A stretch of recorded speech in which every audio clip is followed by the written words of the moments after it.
radyo'y mula sa malayo pa.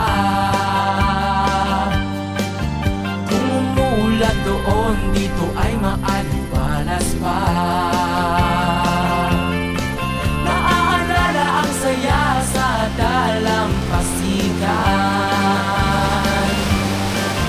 Sama ang Pinay na sa pampang natagpuan. Ang kagandahan niya ay tila panaginip lang, gaya ng sa pagitan